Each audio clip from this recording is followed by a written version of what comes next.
அனைவருக்கும் வணக்கம். முருகனருள் ஜோதிடம். நான் உங்கள் ஜோதிடர் வெள்ளத்துறை. இந்த பதிவு ஆடி கிருத்திகை. இந்த கிருத்திகை நட்சத்திரம் என்றாலே முருகப்பெருமானுக்கு மிகவும் உகந்த நட்சத்திரம்.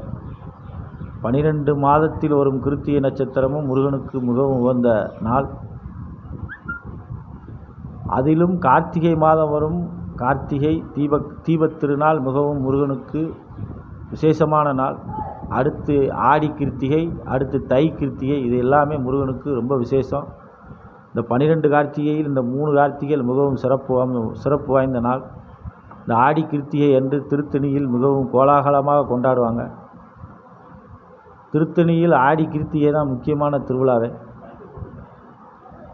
எல்லா முருகன் ஆலயங்களிலும் ஐப்பசி மாதம் சஷ்டி திதியில் நடக்கும் சூரசம்ஹார நிகழ்வு திருத்தணியில் நடக்காது.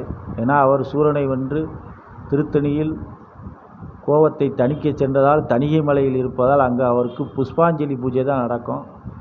இந்த ஐப்பசி மாதம் சஷ்டி திதியில் நடக்கும் சூரசம்ஹாரம் திருத்தணியில் மட்டும் நடக்காது. திருத்தணியில் முக்கியமான திருவிழாவே இந்த ஆடி கிருத்திகை தான். இந்த கிருத்திகை நாளில் மாதம் வரும் கார்த்திகை நட்சத்திரத்தன்று விரதமிருந்து முருகப்பெருமானை வழிபட்டால் கேட்டது கிடைக்கும், நினைத்தது நடக்கும், சுகபோக வாழ்வை தருவார். இந்த மாதம் ஆடி கிருத்திகை. இந்த ஆடி கிருத்திகை விசுவாவசு வருடம் ஆடி மாதம் 4ஆம் தேதி ஞாயிற்றுக்கிழமை 20/7/2025 அன்று ஆடி கிருத்திகை. முதல் நாள் நைட்டு 12:10க்கு ஆரம்பித்து ஞாயிற்றுக்கிழமை நைட்டு 10:34க்கு முடியுது. ஞாயிற்றுக்கிழமை தான் வழிபாடுக்கு உகந்த நாள். ஞாயிற்றுக்கிழமை தான் நம்ம கிருத்திகை நட்சத்திரம். இந்த நாளில் விரதம் இருந்து முருகப்பெருமானை வழிபடுங்க. நீங்கள் நினைத்ததெல்லாம் நடக்கும், கேட்டதெல்லாம் கிடைக்கும். கேட்குற நமக்கு 2 கை, கொடுக்குற முருகப்பெருமானுக்கு 12 கை.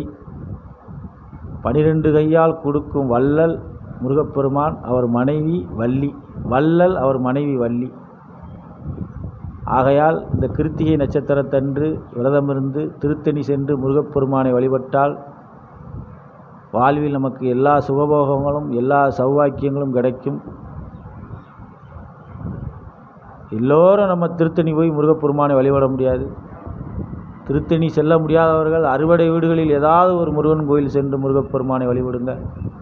அறுபடை வீடுகளும் செல்ல முடியாதவர்கள் அவரவர் ஊரில் உள்ள முருகப்பெருமான் ஆலயம் சென்று இந்த கார்த்திகை நட்சத்திரத்தன்று விரதம் இருந்து மாலை நேரத்தில் முருகப்பெருமானை வழிபட்டீர்களானால் எல்லா சுகபோக வாழ்வும் உங்களுக்கு கிடைக்கும்.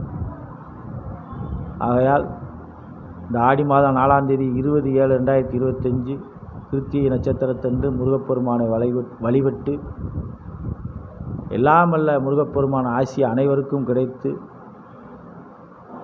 மன மகிழ்ச்சியோடு எல்லாரும் ஆனந்தமாக இருக்க இறைவனை நானும் வேண்டிக் கொள்கிறேன். நன்றி, வணக்கம்.